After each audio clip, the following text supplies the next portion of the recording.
Hello, welcome to the Reinforcement Learning Lighthouse project from the company CEDAR. We are the Applied Research Group, and in this project we're going to see how can we apply reinforcement learning to the stock market. In reinforcement learning there is an agent that performs actions and gets rewards for those actions. So for example here, if the agent sells at a higher price than the price that it bought, then it gets a positive reward. On the other hand, if it happens the opposite thing, the agent gets a negative reward. And by doing so, the agent learns when it has to buy and when it has to sell. So if we see this plot, we will see that the agent buys, those are the red dots, buys a very low prices and sells when the price is high. In this video, we will see the application that we have developed. We have two pages. In the first one, we upload the dataset, and we have also parameters of the agent, such as window size, episode count, batch size, among others. Those parameters can be configured by the user. In addition to that, we also have the reward configuration parameters, and the dashboard includes previously processed datasets where you can see all the experiments that have been carried out in the past.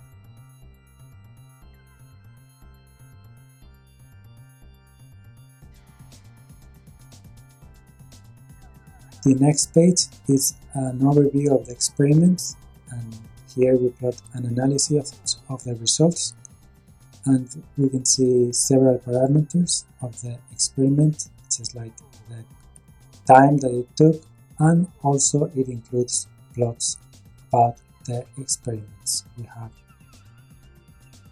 4 plots. This is plot number 3, plot number 4, and the plots give information about what has happened and about the performance of experiments.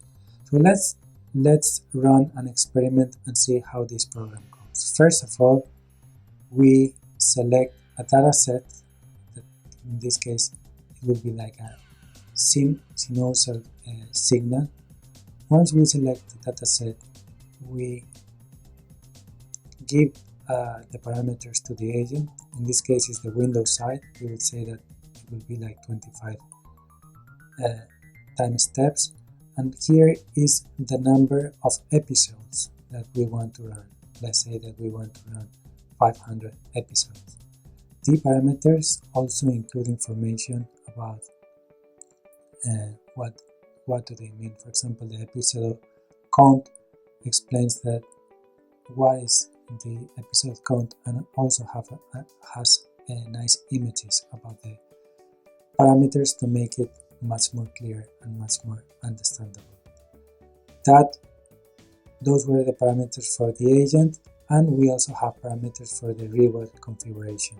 We can give different rewards depending on if the agent is going to buy, or is going to hold, or is going to sell.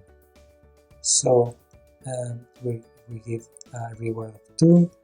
The program also tells us what are the typical values for these parameters, and it also, if we click in the blue icon, it gives information about what each parameter means. Here's more information about the parameters. Now, in the previously processed dataset panel, we can see the previous experiments. When it's green means that it's finished. When it's red means that it failed, and when it's orange it means that it's still processing. Here, for example, we're going to see a finished experiment, and we can see we run the experiment, and we can see that the time is running and the dashboard is updated every 30 seconds. So every 30 seconds we have a new screen, and it goes on and on and on until the experiments are finished. Once the experiments are finished, we can see the results, and the results include a first panel where it reminds us the parameters of the experiment, and here is a nice plot that it tells about the exploration rate, exploration versus exploitation. Here in the second plot, we can see the performance in the training set and compares the result against random experiments to see how good is our program. Here we can see the performance of the agent in the test set. We can see that the more and here in plot 4 it shows like the buys, when the agent buys and when the agent sells in order to optimize the balance. And that's it. Thank you very much.